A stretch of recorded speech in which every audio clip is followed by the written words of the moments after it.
আসসালামু আলাইকুম এভরিওয়ান, তোমাদের মাঝখানে আবারও নিয়ে আসলাম একটি নতুন গল্প পূর্ণতা পর্ব ১। প্রথম দেখা।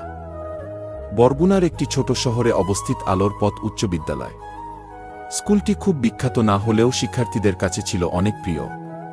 সেখানেই দশম শ্রেণীতে পড়ত আরিফ। আরিফ ছিল খুবই সাধারণ পরিবারের ছেলে। তার বাবা একজন ছোট মুদি দোকান চালাতেন। সংসার খুব কষ্টে চললেও আরিফের বাবা মা সব সময় চাইতেন ছেলে যেন ভালো পড়াশোনা করে বড় মানুষ হয়। আরিফের পোশাক আশাক ছিল সাধারণ, স্কুলে যেত একটি পুরনো সাইকেলে।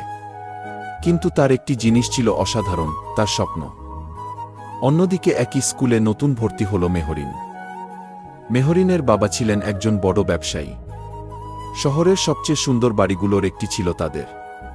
স্কুলে প্রথম দিন মেহরিনকে দেখে অনেকেই অবাক হয়ে গেল, কারণ তার ব্যবহার, কথা বলার ভঙ্গি এবং আত্মবিশ্বাস ছিল অন্যদের থেকে আলাদা। প্রথম দিন ক্লাসে ঢুকে মেহরিন চারপাশে তাকাচ্ছিল। নতুন পরিবেশ, নতুন মানুষ। ঠিক তখনই গণিতের স্যার ক্লাসে এসে বললেন, মেহরিন, তুমি নতুন ছাত্রী, সামনের বেঞ্চে বসো গু। কাকতালীয়ভাবে তার পাশের সিটটাই খালি ছিল। স্যার বললেন, আরিফ, তুমি একটু ওকে বইপত্রের ব্যাপারে সাহায্য করবে কি? আরিফ মাথা নেড়ে সম্মতি দিল। মেহরিন মৃদু হেসে বলল, হাই, আমি মেহরিন ঘি। আরিফ একটু লজ্জা পেয়ে উত্তর দিল, আমি আরিফ উ। সেদিন তাদের কথাবার্তা খুব বেশি হয়নি। কিন্তু স্কুল ছুটির সময় মেহরিন বুঝতে পারল নতুন স্কুলে তার প্রথম বন্ধু হয়তো আরিফই হতে যাচ্ছে। পরের কয়েক সপ্তাহে ধীরে ধীরে তাদের বন্ধুত্ব বাড়তে লাগল। মেহরিন পড়াশোনায় ভালো ছিল, তবে গণিতে একটু দুর্বল। আর আরিফ ছিল গণিতে অসাধারণ। প্রতিদিন টিফিনের সময় মেহরিন নানা প্রশ্ন নিয়ে আরিফের কাছে আসত। এই অঙ্কটা বুঝিয়ে দেবে? আচ্ছা, দেখো কি। এভাবেই চলতে থাকল। একদিন স্কুলের বার্ষিক পরীক্ষার ফলাফল প্রকাশ হল। পুরো স্কুলে প্রথম হল আরিফ। সবাই হাততালি দিল। মেহরিনও খুব খুশি হল।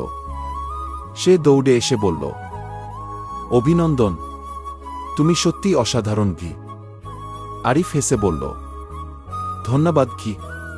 মেহরিন তখন বলল, একদিন তুমি অনেক বড় মানুষ হবে ঘি। কথাটা শুনে আরিফ কিছুক্ষণ চুপ করে রইল। কারণ সে জানত বড় স্বপ্ন দেখা সহজ, কিন্তু গরিব পরিবারের ছেলের জন্য সেই স্বপ্ন পূরণ করা অনেক কঠিন। সেদিন বিকেলে স্কুল ছুটির পর দুজন পাশাপাশি হাঁটছিল। হঠাৎ আকাশে কালো মেঘ জমল। কিছুক্ষণের মধ্যেই শুরু হল প্রবল বৃষ্টি। রাস্তার পাশে একটি পুরনো দোকানের ছাউনির নিচে দাঁড়িয়ে গেল তারা।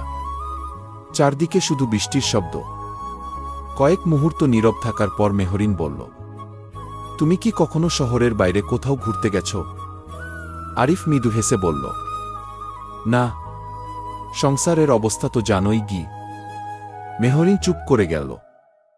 সেদিন প্রথমবার সে উপলব্ধি করল আরিফের হাসির আড়ালে কত সংগ্রাম লুকিয়ে আছে। আর আরিফও বুঝতে পারল মেহরিন শুধু বড়লোক পরিবারের মেয়ে নয়, তার মনটাও অনেক সুন্দর। বৃষ্টি থেমে গেলে তারা নিজ নিজ পথে চলে গেল। কিন্তু সেদিন রাতে ঘুমাতে যাওয়ার আগে দুজনের মনেই এক অদ্ভুত অনুভূতি জন্ম নিল। এটা কি শুধু বন্ধুত্ব, নাকি অন্য কিছু? তারা কেউই তখন উত্তর জানত না।